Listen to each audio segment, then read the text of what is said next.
Good afternoon. Thank you for joining us. I am José Roca, the inaugural Estrellita B. Brodsky Curator-at-Large of Latin American and Latin Diasporic Art at the Hirshhorn Museum and Sculpture Garden in Washington, D.C. Thank you so much for joining today this conversation with artist collaborators Donna Conlon and Jonathan Harker. Card captioning and American Sign Language interpretation are provided for this program. You can find more information about both of these options in the chat.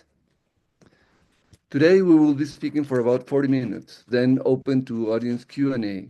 If you'd like to submit a question, feel free to do so at any time using the Q&A button on Zoom. So Donna and Jonathan, will you please join me for the conversation?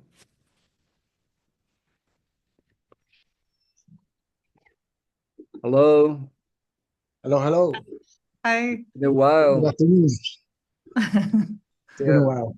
So it's wonderful to be here with you again, after so many collaborations in the past.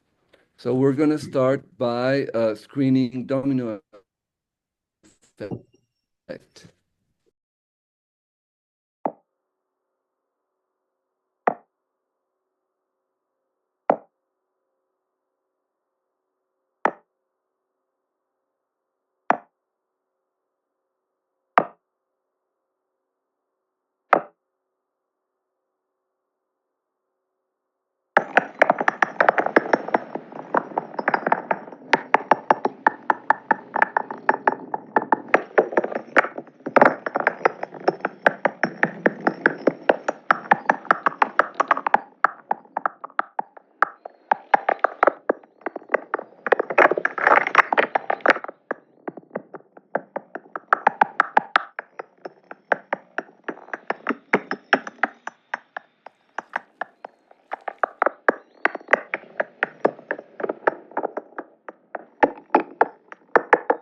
So, Donna, Jonathan, neither of you were born in Panama, yet you have become amongst the best known artists from that country.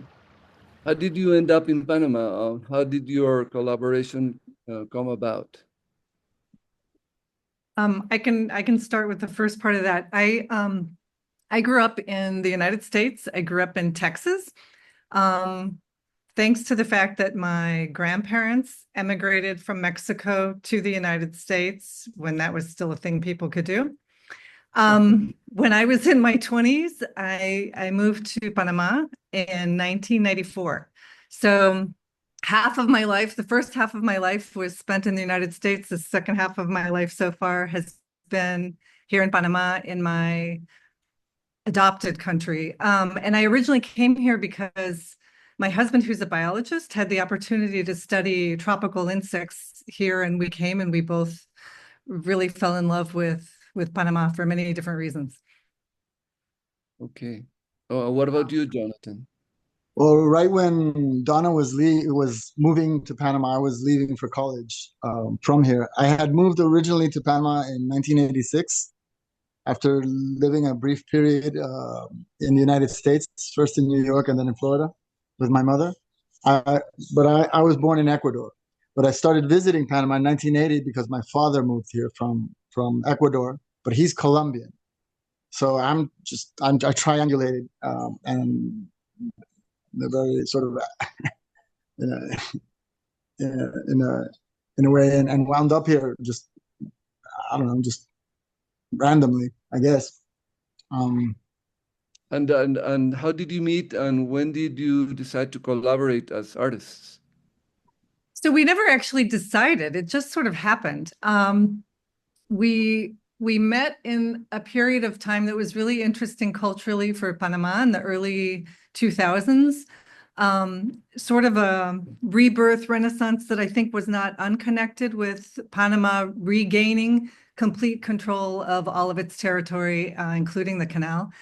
There was a group of artists, filmmakers, writers, musicians that would all get together. And, I think I met you, Jonathan, at a party or, at some sort of event like that, art event, whatever. And we had seen each other's work and didn't know each other that well. And sort of somehow on instinct, I remember saying to you, I'm going to this place that is really weird and interesting, and I think you might enjoy it. Do you want to come with me? And you were like, yeah, next time you go, like, take me along.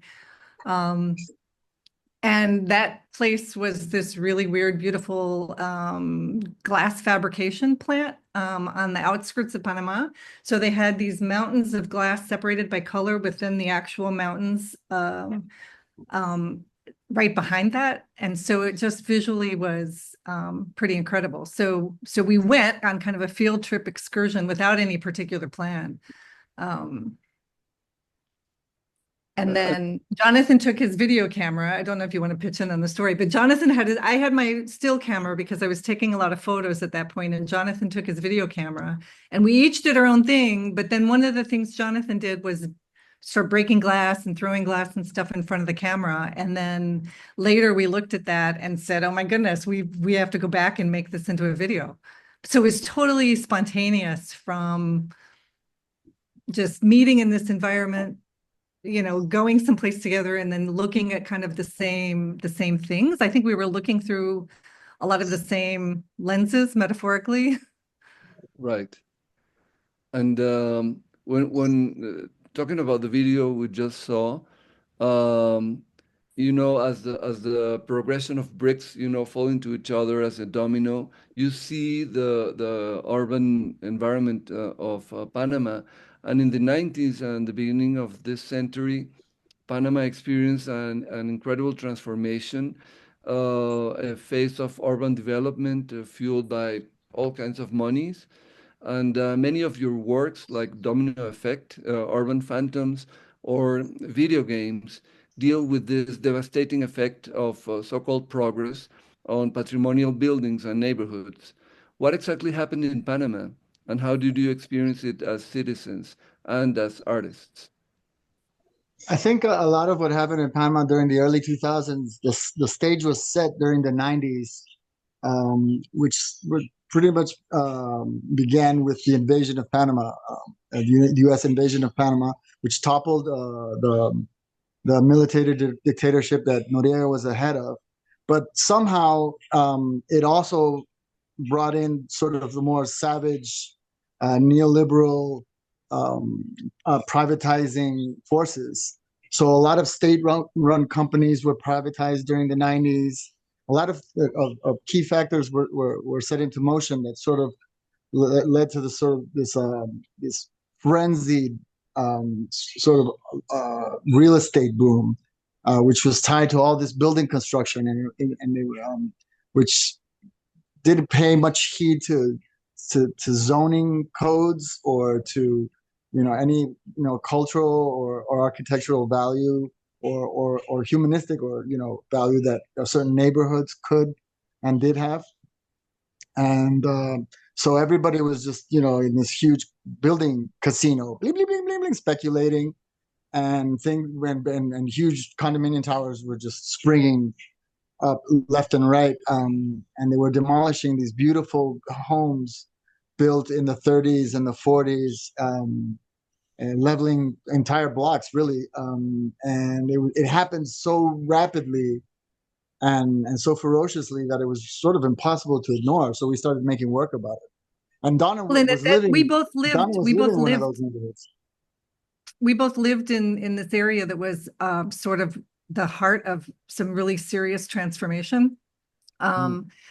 That also they started at this period of time, they started changing the density regulations of lots one after the other. And it's sort of like the dominoes. It was by the time people realized what effect this was going to have on the local infrastructure, it was sort of too late for any one, domino to stop the chain. But both of us at that time, we both moved away from that area not long after. But at that time, we both lived very much in the heart of this.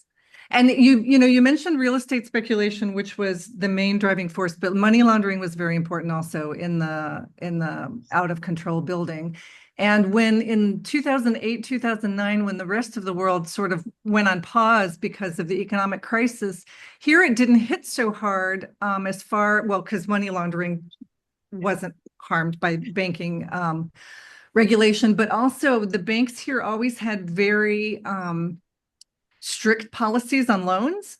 So things diminished a little bit, building and construction diminished a little bit, but it didn't stop, it kept going. So that the city has just continued to expand since then. And you use the materials from the construction debris in order to do the video, right? In part, we were fascinated by how beautiful the objects were that we could find. We went into these demolition sites, both building demolition sites, home demolition sites, and you could still find entire tiles, entire wall murals left because they were solid, good, well-made old objects. And we were like, it was part of what was so sad about none of these things being protected or appreciated. And in the case of Efecto Domino effect that we just saw, this was a project in the old quarter of Panama where they repaved all the streets. They took out these beautiful old cobblestones and replaced them with inferior quality new stones, in part just to make it new, and in part it was one of the personal money laundering projects of Ricardo Martinelli, who was later charged with money laundering and fraud and what else? And all these money entering the economy created, a sort of solid economy, but it's not paired with a solid cultural scene, at least on the institutional part, And Central America has always been what I call a zone of silence, overlooked by even curators interested in Latin America. And ignored by the art establishment at large. But there have been important initiatives like Teoretica, the incredible work done by Virginia Perez Raton in Costa Rica, the Museum of Contemporary Art in Panama, which has been experiencing a renaissance, and it's expanding as we speak. Also, the País Biennial in Guatemala, which was overhauled and it became a curated show with wonderful curators participating in it. And then a few galleries like Diablo Rosso and Proyectos Ultravioleta in Guatemala.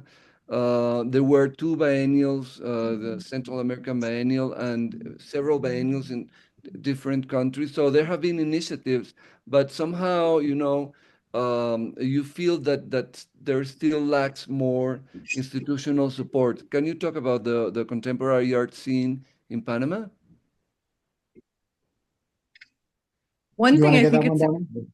Yeah, I'll start. One thing I think it's important to highlight is absolute lack of institutional support. But one thing that the emerging artists right now are doing is making things happen anyway. So there was a very active scene when Jonathan and I were starting, then there was a little bit of a lull, and now there's a super vibrant emerging artist scene with a group of incredible artists, and they're having pop-ups and open studios and events in spaces that are temporary, and they're basically, I think they're doing something really important. They're not waiting for the institution. Not to take anything away from the Museum Diablo Rosso, which are playing a very important role, but they can't do everything. And I think it's very important right now that the emerging artists are making their own thing happen. The other thing is it's kind of a blessing to be overlooked, because when nobody's paying attention to you, you just go right about doing your own thing. And, fad or not fad, it doesn't really matter because nobody's paying attention. So you just make your work. Jonathan? I agree with everything Donna said. Yeah, I mean, I was also going to mention that aside from Teoretica and in Costa Rica and Proyectos Ultravioleta and all these that you mentioned, there's a lot of like artist initiatives. I know that, for example, Adán Vallecillo in Honduras has been spearheading a lot of or sort of collective sort of projects where he, I think, a residency program on an island and also near his home. I forget the names. I'm very bad with names, and there's also Simon Vega has a residency program. He's another artist. He's based in El Salvador. And they sort of, And Federico Herrero also had a residency program. Yeah, it's all the artists themselves more than the institutions, although, institutions are also making efforts to be more responsive. It's been a little bit of everything, and that's necessary because, the state and also, private enterprise have really been absent for the most part. And when they're not absent, there's always strings attached. They have their own agendas, and obviously they're willing to give you money, but then they want something in return, and that quid pro quo can sometimes sort of push the artists in directions they normally wouldn't want to go.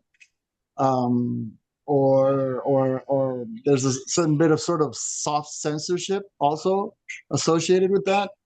Or sort of they have this need to produce outcomes that are marketable or that are somehow favorable to their sort of their image or their marketing schemes, I guess, and that winds up harming more than helping sometimes, So you have to sort of learn to maneuver within, all this in this environment, right? But that's par for the course. I mean, and Yeah. that doesn't happen only in Latin America. It happens everywhere. I mean, I think we're a lot of artists all over the world are sort of dealing with a lot of the same issues, whether they're in the periphery or in the centers of the major capitals of art. You always have this sort of push and pull because we're all living within this sort of abominable market scheme. and yeah, well, I mean, Yeah. it's just. Well, Donna just mentioned an important topic, which is this complicated relationship between Panama and the United States. And I thought it would be a good moment to screen Drinking Song, which addresses precisely this complex relationship.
Okay. Well, this is a work that holds dear to my heart because it was commissioned for the Mercosur Biennial when I was the artistic director. And it's a humorous take on symbols of nationality, in this case, the American national anthem, which happens to be at its origins a British bar song. Can you speak about the work? Have you had any nationalistic pushback whatsoever? Is there any regulation regarding anthems, as there are several regarding flags? It's funny that you asked that because I've never even thought about if there were any regulations. If there are, nobody has held us to task. What's kind of amusing is people here and in other countries, not just the United States, kind of hum along in spite of themselves, I think. Thank you again for inviting us to be in the Bienal de Mercosur, because that was our excuse and our budget for being able to make the piece. Yeah. For being able to make the piece. And you also prompted us with your the curatorial aspect of the biennial, which was about geopoetics and about what a nation state means, what country delineation, border frontera means. And Jonathan and I went straight to the ironic of national symbols are just like logos, and the nation state is an artifice and a construction. And we could talk for probably at least an hour about this piece, but Jonathan, were we already talking about the Cerveza Panama before this? Like how strange it was that there was a Panama named beer, like a beer named after the country. And also, I know I had been thinking about it for a while. Yeah, it just I had noticed, because I drink so much beer, that it was really strange to have a beer that had the name of a country. Like if you could imagine, like Cerveza Colombia or United States America beer, So I started thinking about that, and then I noticed that the other beers from that are produced here, which were at one point they were national companies, but they've been bought out by foreign corporations. But they had names like Soberana, which means sovereign, And then Balboa is sort of like a founding father, so it'd be sort of like having like a George Washington or a Thomas Jefferson beer, or a, I don't know. And then But there was Balboa another was one. a Spanish conquistador, so he's a national symbol that's completely, upside down in its justification. And we have a Balboa Avenue, we have a Balboa School. The money here is the Balboa, and so Balboa is like embraced as this. That beer alone is very ironic Problematic, for to its say the name. least. Yeah, So Well, yeah, there's already colonialism implied in the Balboa beer. right. and so whereas if you go to neighboring countries like Costa Rica, the beers are sort of this generic like Imperial or Bavaria, has something more to do with the history of beer making, European beer making, where they reference Germany or and that sort of thing, or they're called Pilsen. The beers here were somehow tied to national identity, and I think it had to do with the fact that Panama has always been living sort of in the shadow of this of the United States, which has which had a colonial enclave for more than 100 years here, or just about 100 years. So there's this sort of inferiority complex, and you need to reassert national identity through the beer brands, right? And we always talked about Frank Zappa quote, like to be a true country, you need to have at least three things, like a football team or a soccer team, nuclear weapons, and at least a beer, one beer or two beers, So you something have like two that. of them. And so when you invited us to participate, I think we had already been talking about making a piece along those lines. But what we didn't know was that the United States national anthem was the sort of a drinking song, sort of the emblematic drinking song that the members of the Anacreontic Society is what it was called. It was a gentleman's club in London in the 18th century, founded in the 18th or 17th century. And it's the exact same melody, but they changed the lyrics. Francis Scott Key changed the lyrics. And it's just curious to me because the United States really hasn't changed all that much. It's still a white man's gentleman's club in many ways, right? Or they want to keep it that way. That's what they mean by make America great again. It's like, let's go back to this time when, all white men allowed, only white men allowed. I couldn't believe it when we found this song because, I went to public schools. I grew up in the US. I went to public schools and we always heard about Francis Scott Key wrote the national anthem, but nobody ever talked about the tune being stole from a British drinking song. I guess it's too shameful, so they don't talk about it. We're running a little late, so let's go directly to the next video. All right.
Hirshhorn has this video titled Tropical Zincphony in its collection. And mangoes, which can be seen, they are tropical fruit, can be seen as stand-ins for individuals trying to get an edge on each other, trying to aiming to get to the finish line faster. So, and tin, in this case, zinc, tin roofs are typical of low-income neighborhoods in the global south. So these are mangoes, in this scalding hot tin roof or zinc roof, trying to get, away from their collective fate. Sound is key to this work, as the mangoes hit the tin roof and create a symphony, as the pun in the title suggests, of tropical bodies in movement. The body also talks about migration because mangoes are not native to the Americas. They were brought by the Portuguese from Asia.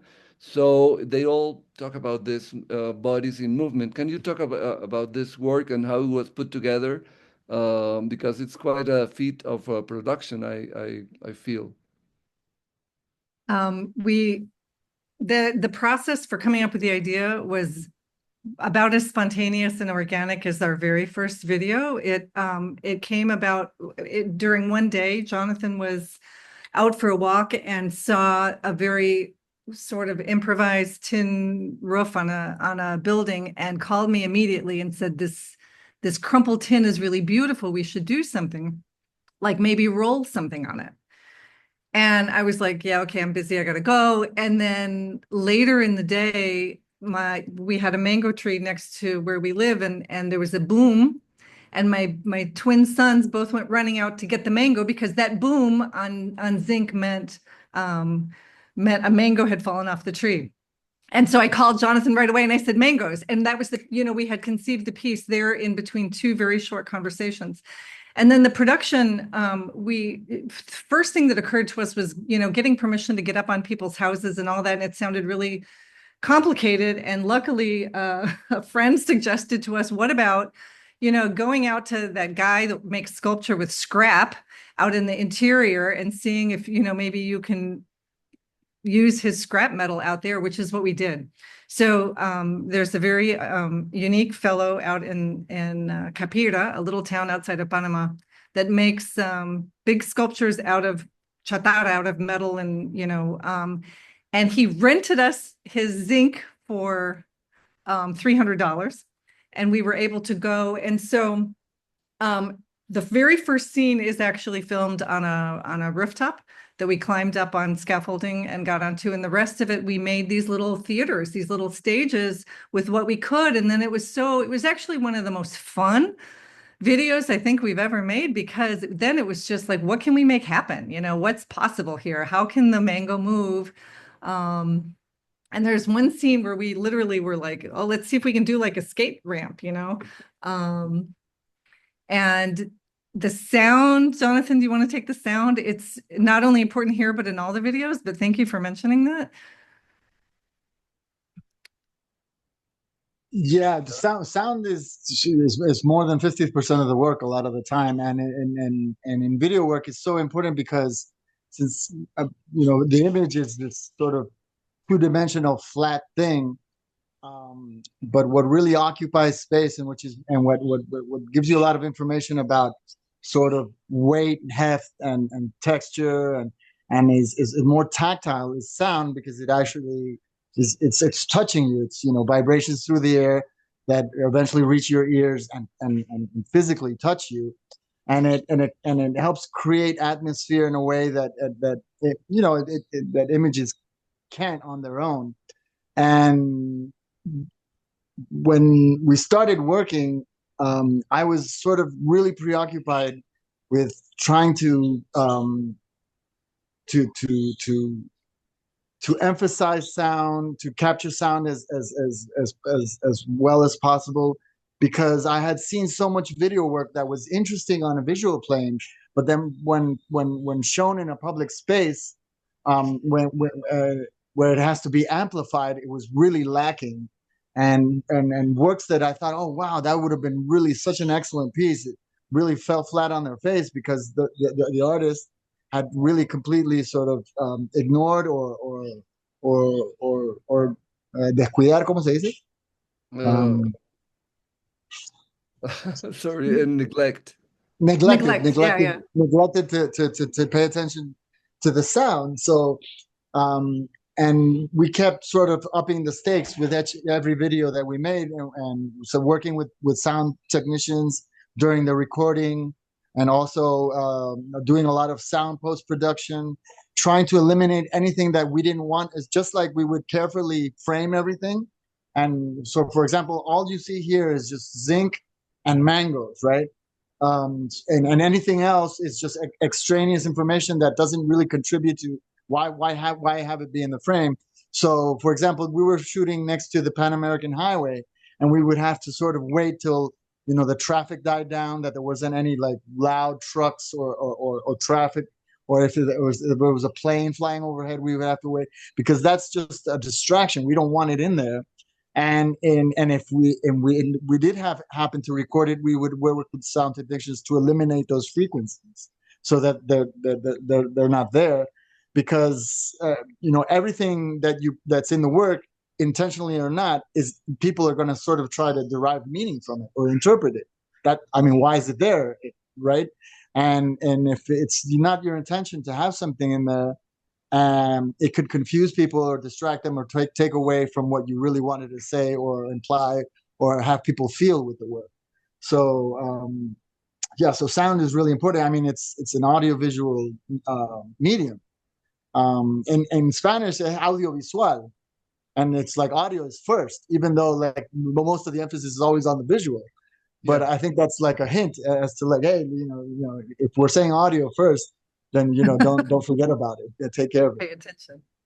Yeah. So in the recording process, the technical part, this is all very simple. Like we just set up these pieces of zinc, like however we could, and I had a video camera, very basic, like.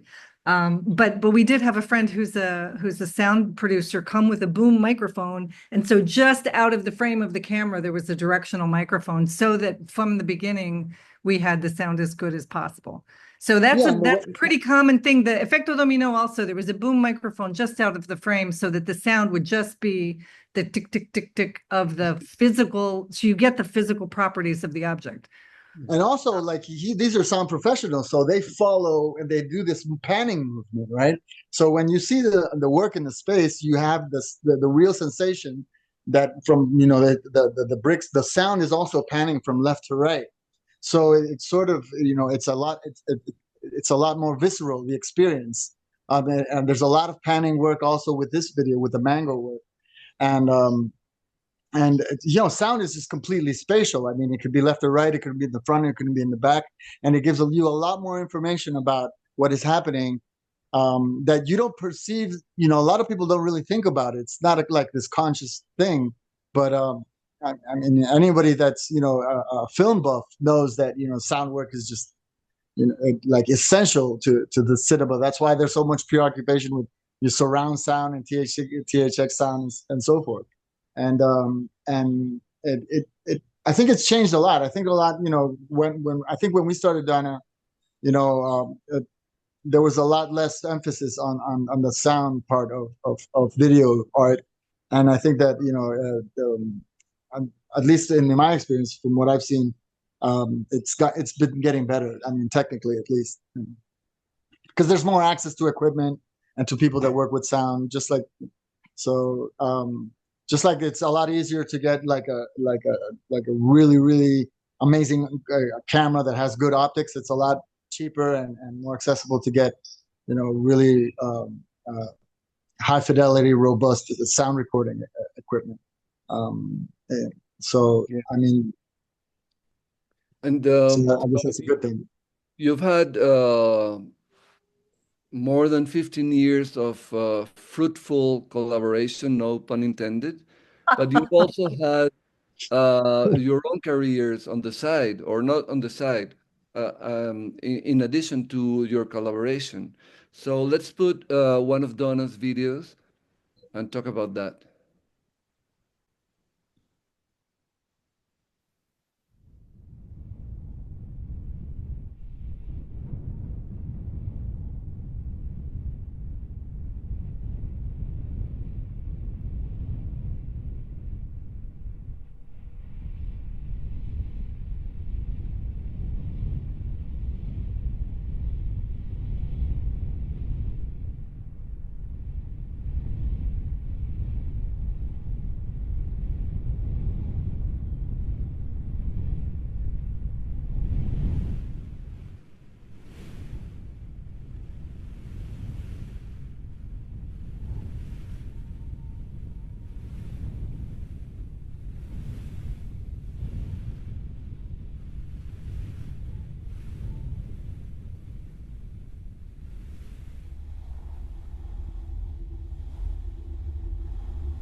Wow.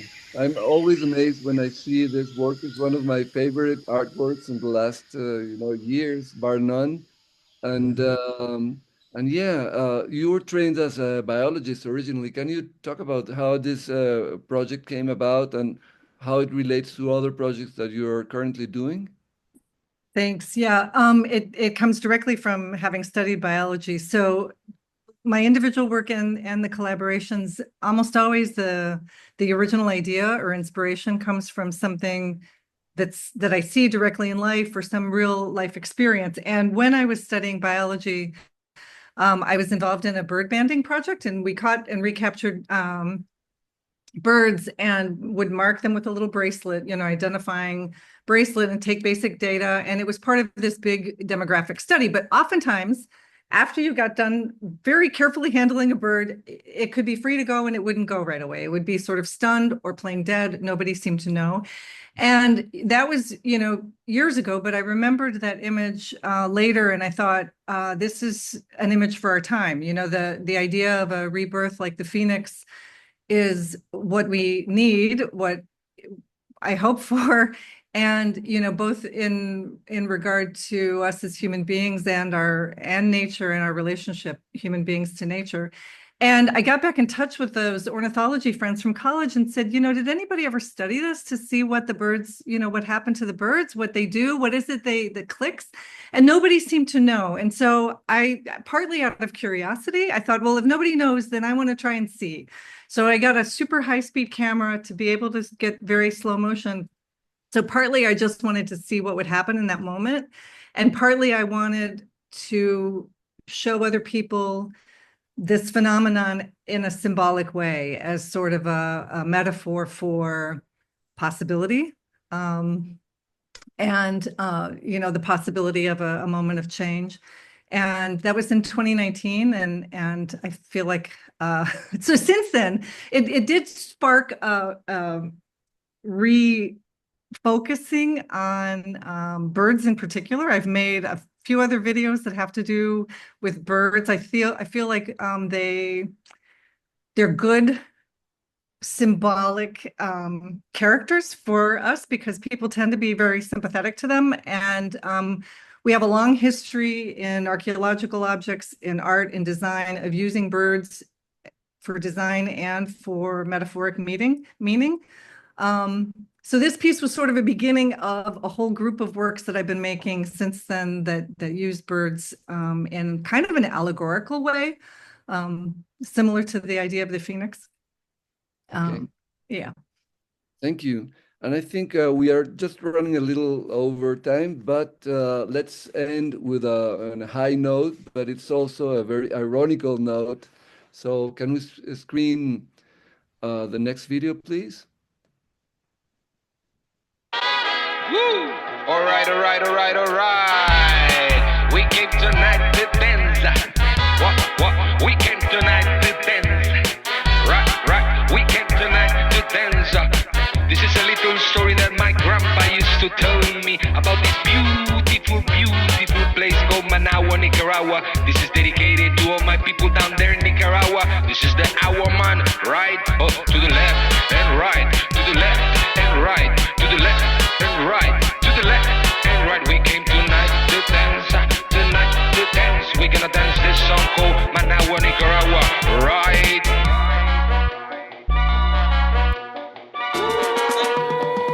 They told me that Managua, Nicaragua was a beautiful town. Comprabas una hacienda for few pesos down. Then you could give it to the lady you were trying to win. And there her papa, he would let you come in. I said he will. And then told me to Managua, Nicaragua was a wonderful spot. Coffee and bananas, calorcito hot. You took a trip, no longer cheap, sailing away across the agua to Managua, Nicaragua, ole. To Managua, ole. Across the agua to Managua, Nicaragua, to Managua, Nicaragua, to Managua, Nicaragua, ole. To Managua, Nicaragua, ole. Yeah. To Managua, Nicaragua, ole. To Managua, Nicaragua, ole. Love.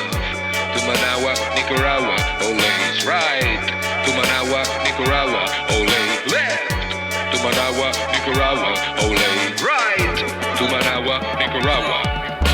Managua, Nicaragua was a heavenly place before the terremoto, the good old days. Lots of nice señoritas for a little embrace. You wouldn't believe this place. That was Managua, Nicaragua, Nicaragua, ole. Comíamos mondongo, bailando songo, muchas tortillas y chiles congos. We never stop, every day was fiesta. You just needed to wait después de la siesta. That was Managua, Nicaragua, ole. Ole, ole. Across the agua to Managua, Nicaragua, to Managua, Nicaragua, to Managua, Nicaragua, ole. Ole, look. To Managua, Nicaragua, ole. Right. To Managua, Nicaragua, ole. Left. To Managua, Nicaragua, ole.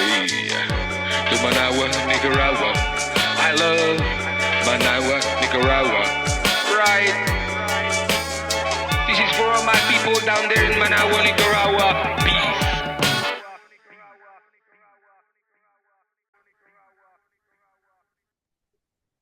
Okay. So I'm always, I have this smile until I sort of get reminded of how this addresses, these painful stereotypes about so-called banana republics that still remain down there. So can you talk about this work, how it came about? I understand it became viral, and this is way before social media. Yeah.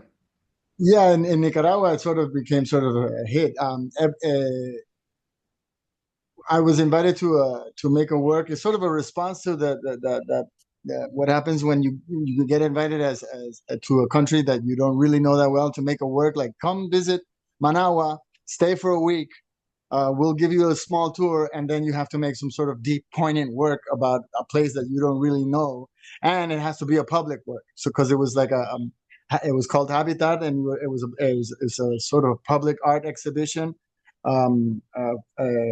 curated by Emiliano Valdez and funded by the Spanish cooperation. Sort of like, I guess, the equivalent of USAID, but from Spain. So I live next to the airport. Hold on, please. And so, there wasn't much of a budget. And then, so how do you make a work, that isn't sort of frivolous and superficial in a small period of time about a place that you don't really know well, and then make it a public work that doesn't get absorbed by a bustling, complex urban center.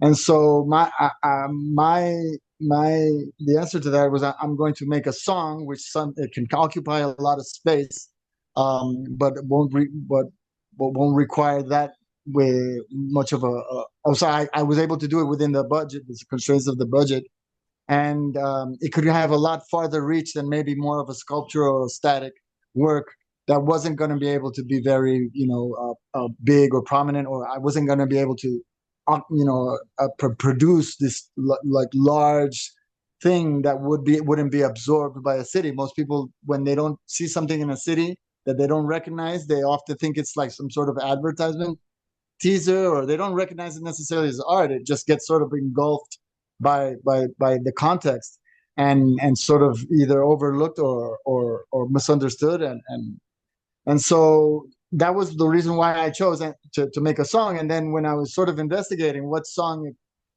could it be, an original song or this and that, I was talking to some people from Managua, and one of them played this song for me, but not the original version. It was what he thought was the original version. And I was, that's really interesting. I mean, why these lyrics? Why this and that? And I sort of investigating, and most Nicaraguans, people from Nicaragua, don't know that the original version is actually a foxtrot by Guy Lombardo, written and produced in the 1920s, and it was just filled with these sort of stereotypical notions that gringos have of Spanish-speaking countries or Spanish-speaking peoples, where they say "ole," but they think that they're talking about Mexico, and then bananas and coffee. They have this sort of abstract idea of what all these countries south of their border are, and it sort of gets mixed, sort of the way people think about Africa. Like, yeah, over in Africa, but Africa could be, Namibia, or it could be Libya, or it could be Botswana, or I mean, it's a huge continent with, many different countries, and within those countries, which are sort of artificially designated, areas, borders, there's all these ethnicities and different peoples and tribes, and we have absolutely almost no understanding of what all those places are really about, and sort of we have all these sort of commonplace, very sort of not, sometimes malignant, and sometimes just out of ignorance, cliches and misconceptions that we reduce the people to sort of caricatures, right? And of course, there's in the original song, there's a lot of misogyny. There's a lot of like the colonial idea of you just come to this place and it's going to open its doors to you, and you're going to have, it's like you're going to be able to take advantage of all this of its economy and its people and so forth. And so what I did is I decided to sort of make a remix of it, and because originally it's in the foxtrot genre, and so I have a lot of musician friends that I work with and collaborate with, and I play them the original song. I said, let's make sort of like a reggaeton or like a rap version of this. And that was the project, and the project itself was sort of infiltrate the Managua, the Nicaraguan airways, right? So I went back to Nicaragua, and then I would visit radio stations, and I made up this fake artist, Awaman, which is sort of a play like Yellow Man, or sort of a lot of dancehall reggae artists have the word man at the end of some other thing, like Chinese man or Yellow Man. So I made up this fake artist who was called Awaman, which is like an inversion of Managua. And I would go and visit radio stations like, this is my new single, and it's Managua, Nicaragua. And since, the people of Nicaragua would like, oh, yeah, we know that song, wow. And we would talk about it, and they would instantly connect because it talks about their country. It started to become very popular. And I went to discos, and I would hand it to DJs. I went to radio stations and did interviews. And I decided to make like a lyric video because there wasn't much of a budget to make an actual music video. So I made this lyric video, but since the lyrics were so important to the work, it's actually worked out. And I posted it on YouTube, and I started getting a lot of views, at least within the context that I was interested in, which was Nicaragua. A little bit outside, but mostly there. And to this day, I still get like comments and views from people in Nicaragua. Like, I sort of identify with the song, enjoy it, because it's danceable, it's enjoyable. So that's pretty much it. Thank you, Jonathan. I think we have only a few minutes for questions. So this is one from Estrellita Brodsky. You have spoken about the sociopolitical, but much of your work has been about the environment and nature, even dating back, as I recall, to Donna's senior thesis at Skowhegan, and more recently, Coexistencia. Can you speak about that focus of your work? It's definitely something that I feel like is more and more, with each passing day, more and more important to focus on myself. As far as the individual work and the collaborative work, I feel like all these crises are intertwined. So part of any social economic crisis is also an environmental crisis. They're not things that are separated. So I think these themes all intertwine, and a lot of the work is about consumption and accumulation, and that's an environmental issue, and also a human social issue. So yeah, thanks. It's definitely a theme. It's always been a theme. It will continue to be a theme because we can't ignore it. Here's a question from Marina Isgro, one of my colleagues at the Hirshhorn. Inanimate objects take center stage in your videos. And when humans appear, it's usually as an isolated hand or arm that puts other things in motion. Can you tell us about this approach? I can go first, Jonathan. You can add to it, but I think it's It's an easy thing to do because we have our hands available to us as actors. The work isn't necessarily about us as individuals. So for the most part, although in Drinking Song you see a little bit of our profile, for the most part, our faces aren't in the works because the work is more general. And so if the hands are in there, it speaks to the artist, the person, it speaks to the audience. It's me, it's you. And I think that it helps people maybe relate to the actions or the role of the people in a generalized way. Okay. Yeah, that said, we just sort of briefly, we did have to eventually take into account the fact that I'm a white guy and my hands are white, and Donna is brown. She's Chicana, mestiza. So people, we had to recognize that people were going to read into that. So if we ignored it, it would sort of be to our detriment. So when we're in a video, like for example, we haven't seen it today, but like invisible hands. Since I have the white guy hands, I play sort of the white guy in general terms of the power dynamics that video is about. And in other videos, we realized that early on because of the way people interpreted the videos themselves. They would start to sort of read meanings into it that we hadn't intentionally placed in or injected the videos with. But we realized, oh, they're thinking that because I have male hands, duh. Or they're thinking that because you have brown hands, duh. So sort of by paying attention to what people read in our works, even if it was an intentional thing or not, at least on our end, we started to realize, okay, so we have to be really savvy about and recognize and where we're coming from and what it means to have place ourselves in the videos, being who we are, right? And I think it has to do with culpability. And so if we're pointing to things that we think are problems, I think it's important to say, yeah, we're part of the problem, not just pointing fingers. So yeah. Thank you. We run a little late. I'm sorry about that. I could continue, talking to you for hours, and I hope we will. I think there's maybe one last Q&A. I mean, can we do the last one? Yes. So there is a question by Ira Tat. Can you describe the path of the video? I think we're talking about domino effect. Is this a path for residents, tourists, or an unlikely walk? yes, you can walk the walk of the bricks. That was important to us. So it starts at Casco Viejo. The old quarters was at one point when it was a Spanish city, it was walled. And so we started at the wall and went all the way to the ocean. It was like a fortified city. And we wanted to make sure that it was really a path that you could walk. So yes. Okay, well, I thank you for agreeing to do this conversation. I hope we continue it soon. And thank you, all of the attendees of this presentation. Thank you. Thanks to you. Thanks, Hirshhorn.